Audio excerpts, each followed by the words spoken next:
वंदे मातरम मित्रों। आज मैं आप लोगों को एक अच्छे शिक्षक के अंदर क्या क्वालिटी होनी चाहिए उसके बारे में आप लोगों को 5 टिप्स बताऊंगी कि एक अच्छा टीचर हो कैसे, उसके अंदर क्या क्वालिटी होनी चाहिए, क्या क्या। तो पहले उसके अंदर पहला जो है टिप्स है, सबसे अच्छा पहले उसको जिस सब्जेक्ट का टीचर हो उस सब्जेक्ट में काफी अच्छी उसको जानकारी होना चाहिए, काफी अच्छा कमांड होना चाहिए। और जो भी टॉपिक वो क्लास में पढ़ाने जा रहा हो उसके भी बारे में काफी अच्छी जानकारी होनी चाहिए। आपको जो भी टॉपिक पढ़ाना है वो टॉपिक आप घर से क्लियर करके आइए, उसको रिवाइज करके आइए, फिर बच्चों के समझ जाइए, उस टॉपिक को आप बताइए। क्योंकि आज के जो बच्चे हैं, ये डिजिटल जमाने वाले बच्चे और बहुत समझदार हैं। ये टीवी के द्वारा, यूट्यूब के द्वारा, अपने मित्रों के द्वारा ये सब चीजें सीखते रहते हैं और टीचरों को ऑब्जर्व भी करते हैं। तो पहले यही टिप्स है कि जो भी आपको टॉपिक पढ़ाना है, जिस भी सब्जेक्ट का, उसमें काफी अच्छी जानकारी रखे, उसको देख कर जाए, रिवाइज करके जाए कि बोर्ड पर एक बार जो भी लिख दिया वह क्या हो, अटल सत्य हो, राइट हो, कोई ऑब्जर्व करने वाला ना हो। एक पहले टिप्स है। और दूसरी टिप्स क्या है कि शिक्षक के अंदर मेथड की जानकारी होनी चाहिए कि टीचिंग को हमें किस मेथड से पढ़ाना है कि वो बच्चा जो है कैच कर पाएगा। जिस भी सब्जेक्ट का टीचर हो उसको उस मेथड के बारे में जानकारी होनी चाहिए। जैसे मान लीजिए कोई भी सब्जेक्ट का टीचर पढ़ा रहा है और उसको हो सकता है उसको लोग नेचुरल देख करके बच्चे अंडरस्टैंड करें, फील्ड वर्क में जाकर बच्चे अंडरस्टैंड करें, तो इसको मेथड को भी टीचर को जानना बहुत जरूरी है। ये आपका दूसरा टिप्स है।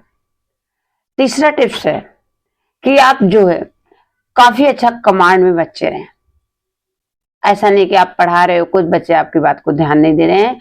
जब आपको अपने टॉपिक पे, अपने सब्जेक्ट पे काफी अच्छी जानकारी रहेगी तो बच्चे 40 मिनट का पीरियड हो या 60 मिनट का पीरियड हो, और काफी अच्छे कमांड में रहेंगे और आपकी बातों को समझेंगे भी। और आप बच्चा अगर कुछ कहना चाहता हो, अपनी बातों को बताना चाहता, उस बात को आप सुनिए और समझिए और उसको आप समाधान भी कीजिए। आप डांट कर बच्चों को बैठा मत दीजिए। ये आपका तीसरा टिप्स है। चौथा आपका इसमें टिप्स है कि बच्चों को आप जो है बोरिंग ढंग से मत पढ़ाइए कि आप बोरिंग ढंग से पढ़ाएंगे बच्चे बोर हो जाएंगे, चलो मैं बोल रहा हूं आप लिखना स्टार्ट करो, ये सब अब समय निकल गया। इस सब ढंग से आप पढ़ाएंगे बच्चे बिल्कुल नहीं पढ़ेंगे, बच्चे बोर हो जाएंगे। आपको थोड़े थोड़े समय में थोड़ा फनी टॉपिक के द्वारा बच्चों को इन्वायरमेंट थोड़ा चेंज करना है। आपका मान लीजिए 40 मिनट का पीरियड है, उसमें हल्का सा कोई फनी टॉपिक डाल दिया जिससे बच्चे भी चेंज हो जाएंगे, आप भी। और आपके चेहरे पर एक स्माइल भी होना चाहिए, क्योंकि खुश रहना जो होता है वो एक सबसे बड़ी कला है।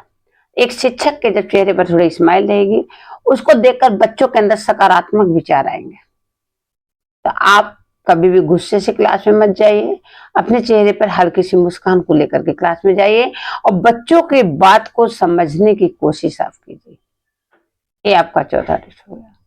आपको पांचवा टिप्स है कि आप जो है, अगर बच्चे आपकी बातों को नहीं सुन रहे हैं तो समझ लीजिए आपके पढ़ाने में, आपके टॉपिक में प्रॉब्लम है। तो आप जो है इस मेथड से उनको पढ़ाइए कि वो आपकी बातों को समझें और आप जिस क्लास में पढ़ाने जाइए उस ढंग से आप हो जाइए। अगर आप मान लीजिए थोड़ा सा हाई लेवल की क्लास में जा रहे हैं तो उस ढंग से लैंग्वेज बोलिए, आप थोड़ा लोअर क्लास में जा रहे हैं आप उस ढंग से लोअर करिए कि मतलब आपको प्रेम भी करने आता हो बच्चों को और थोड़ा डांटने भी आता हो बच्चों को, दोनों कला आपके अंदर हो। तो आपका बच्चे जो है आपकी बातों को सुनेंगे भी और आपकी बातों को समझेंगे भी। तो आपका पहला टॉपिक है कंटेंट क्लियर होना चाहिए। जो भी आपको टॉपिक पढ़ाना है उसकी काफी अच्छी जानकारी उस सब्जेक्ट की होना चाहिए, तभी आप उसको कीजिए। आप ऊपर ऊपर से पढ़ा देंगे, आप एक बेस्ट टीचर के कैटेगरी में कभी नहीं आ पाएंगे।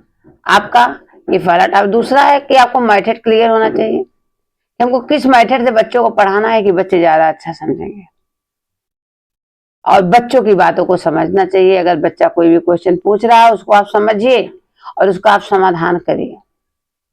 अपने चेहरे पर एक स्माइल के साथ रहिए और बच्चे को आपको देखकर उसे सकारात्मक विचार आएंगे। ये बहुत ही जरूरी होता है एक शिक्षक के लिए। अगला टॉपिक है, कोई बच्चा अगर आपको क्लास में पढ़ रहा है, 40 मिनट का पीरियड है, आप 50 मिनट 60 मिनट जो भी पीरियड है, आपको बीच बीच में थोड़ा फनी टॉपिक के द्वारा भी बच्चों को समझाइए। इससे क्या होगा, बच्चे आपकी बातों को समझेंगे भी और जानेंगे भी। और मैं आई होप ऐसा करती हूँ कि जो शिक्षक है, आज वाले शिक्षक हमारी बातों को थोड़ा ध्यान भी देंगे। मैं यही रिक्वेस्ट करती हूँ, जो भी आपको टॉपिक पढ़ाना हो उसको आपको काफी अच्छी जानकारी एकदम बेहतरीन तरीके से आपको आना चाहिए। अंदर से एकदम आप पढ़ाइए, जाकर ऊपर ऊपर से आप कभी बच्चों के साथ मत पढ़ाइए। धन्यवाद। आप अपनी प्रशंसा क्लास में कभी मत कीजिए बच्चों के समक्ष, क्योंकि ये बच्चे जो है जानते हैं कि आपको क्या आ रहा है क्या नहीं आ रहा है, आपको कैसे हो। तो कभी भी कोई शिक्षक अपनी प्रशंसा बच्चों के समक्ष न करे। और अगर कोई बच्चा आपसे कोई प्रश्न पूछता है, आप उसको डांट कर बैठाइए मत, उसके आप प्रश्नों को उत्तर दीजिए। जो ऊपर ऊपर से जो भी शिक्षक पढ़ाते हैं वो कभी भी बेस्ट टीचर नहीं बन सकते। इसलिए आप अंदर की टॉपिक को पढ़ाना स्टार्ट कीजिए और एक आप बच्चों को प्यार दीजिए भी और बच्चों से प्यार लीजिए भी। आपको प्यार देना भी आता हो और प्यार बच्चों से लेना भी आता हो, इतना अच्छा आपके अंदर कमांड होना चाहिए। धन्यवाद।